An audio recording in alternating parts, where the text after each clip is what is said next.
আসসালামু আলাইকুম। আমি শাহানাজ সুলতানা। একটু লেখালেখির সাথে জড়িত।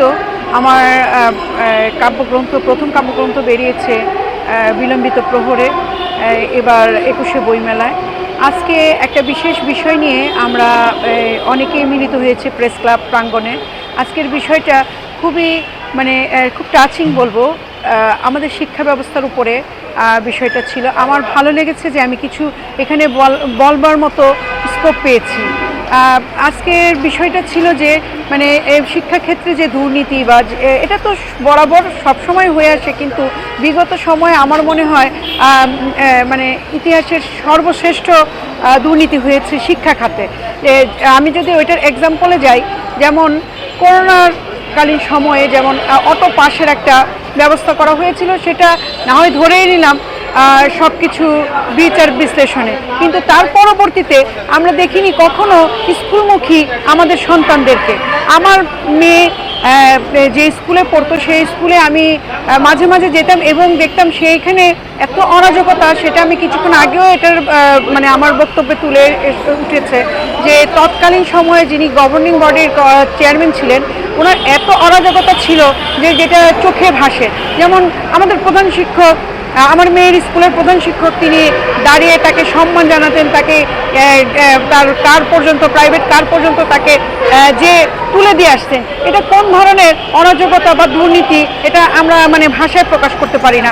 আমাদের বাংলাদেশের জন্মলগ্নে যদি আমরা ধরি ইতিহাসটা, যে ৫২ ভাষা আন্দোলন আমাদের এই ছাত্ররা থেকেই শুরু হয়েছে। ৭১ বলেন, ৬৯-এর গণ অভ্যুত্থান বলেন, যখন যে সময়ে যখনই দুর্নীতি বা বাংলাদেশ যখন দুর্নীতিগ্রস্ত হয়ে গেছে, তখনই কিন্তু আমাদের এই ছাত্র সমাজ সোচ্চার হয়েছে। আর এই ছাত্র সমাজটাকে দুর্নীতির কবলে এমনভাবে সোপর্দ করা হয়েছে যে এইখানে প্রতিটা সেক্টরে দুর্নীতি। আমার সন্তান যখন স্কুলে ছিল তখন কোচিং ছাড়া তাদের চলতো না। এটা আমাদের হয়েই আসছে। আমরা মায়েরা কোচিংয়ে সারাদিন সময়, স্কুলের সময়, এগুলো আমাদের চলেছে। তো এগুলো তো হয়ে আসছে। তারপরে বিগত সময়ে যদি আমরা দেখি যে এত অরাজকতা, যে এই অরাজকতার ভিতর থেকেই কিন্তু ২৪-এর যে গণ অভ্যুত্থানটা, সেটা কিন্তু এই ছাত্ররাই করেছে। যে এত দুর্নীতির পরে আমাদের ছাত্রদের যে মনুষ্যত্বটা গড়ে উঠেছে, এটাই তো অনেক। আমরা ছাত্রদেরকে বলি তারা তেমন শিক্ষিত হতে পারছে না, তারা শিক্ষার থেকে বিমুখ হয়ে যাচ্ছে, তারা বিভিন্ন ডিভাইস দিকে আসক্ত হয়ে যাচ্ছে বা নেশা আসক্ত হয়ে যাচ্ছে। কেন?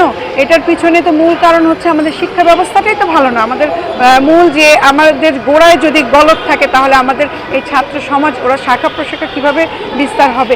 এই শিক্ষা ব্যবস্থাটাকে ঢেলে সাজানোর লক্ষ্যে এবং ফলের বিড়াল, যেগুলো যে সর্ষের ভিতরে যে ভূত লুকিয়ে আছে, সেই ভূতকে উৎপাটন করতে হবে। এবং আমাদের যে এই রকম, আমার মনে হয় যে এই রকম আলোচনা, পর্যালোচনা বা এই রকম কর্মকাণ্ডের মাধ্যমে আমরা ব্যবস্থা যে নিচ্ছি, সেটা আমার মনে হয় খুব ফলপ্রসূ হবে।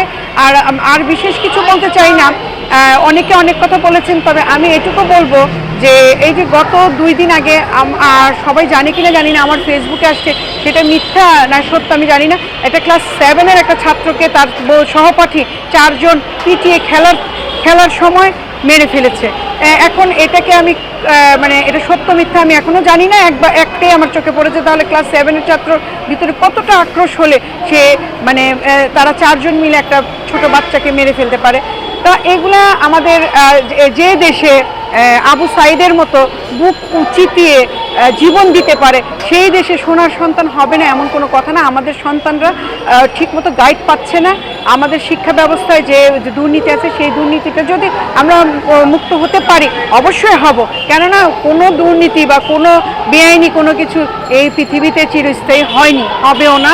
যার আমরা দেখেছি জুলাইয়ের গণ অভ্যুত্থান, যেটা ৫ আগস্টে। তো যাই হোক, সবাই ভালো থাকবেন। আজকের আলোচনা, শিক্ষা ব্যবস্থায় যে দুর্নীতিটা রয়েছে, এটা আসলে প্রতিকারটা কিভাবে হবে?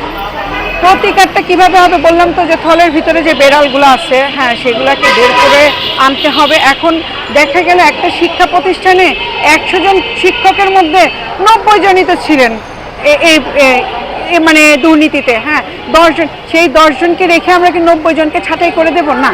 তাদের মানে এখন এমন একটা ব্যবস্থা করতে হবে যে তাদের না ছাঁটাই করা হলো না তাদেরকে রাখা হলো, তাদেরকে অবশ্যই আমি মনে করি সাসপেন্ড আকারে রাখা হোক। হ্যাঁ, যারা যারা দুর্নীতি করেছে অবশ্যই এটা প্রমাণ যদি মেলে, এখন দেখা যায় যে কি বলে সন্দেহাতীতভাবে এগুলো করা যাবে না, কিন্তু যারা প্রপার দুর্নীতি করেছে, যারা এটার সাথে জড়িত ছিল, অবশ্যই তাদের ব্যবস্থা গ্রহণ করা উচিত। আরেকটা কথা যদি বলি যে করোনার পরে আমাদের কিন্তু অটো পাসের একটা হিড়িক পড়ে গেল। হ্যাঁ, যারা ক্লাস 7-এ ছিল তারা অটো পাস করে 8-এ উঠলো, 8-এ যারা ছিল তারা অটো পাস করে 9-এ উঠে যাচ্ছে।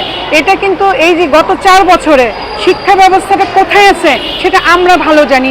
মানে আমাদের যারা যে সন্তানরা কোথায় গিয়ে দাঁড়ালো, হ্যাঁ, তাদের যে পড়াশোনাটার মান কোথায় চলে গেছে।